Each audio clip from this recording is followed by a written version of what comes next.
त्रेता युग से पहले की बात है। लंका का राजा रावण अपार ज्ञान, शक्ति और सामर्थ्य से संपन्न था। वह वेदों का ज्ञाता, शिव का भक्त और अद्वितीय योद्धा था। लेकिन उसमें एक बड़ी कमजोरी थी, उसका अहंकार। एक बार रावण कैलाश पर्वत पहुंचा। वहां देखा कि भगवान शिव ध्यान मग्न बैठे हैं। उसके मन में विचार आया, मैं इतना महान हूँ, मेरे आगे यह पर्वत क्या चीज है। अहंकार में भरकर उसने पूरा कैलाश पर्वत उठा लिया। भगवान शिव मुस्कुराए और अपने पैर का केवल अंगूठा दबा दिया। पूरा पर्वत उसी क्षण नीचे झुक गया और रावण दब गया। उसका गर्व चूर चूर हो गया। दर्द से कराहता हुआ वह शिव की स्तुति करने लगा।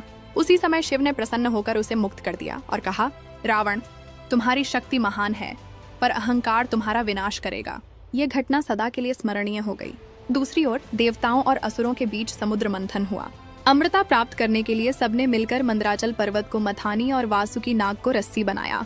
मंथन आरंभ हुआ तो सबसे पहले निकला हलाहल विष। वह विष इतना घातक था कि पूरी सृष्टि नष्ट हो सकती थी।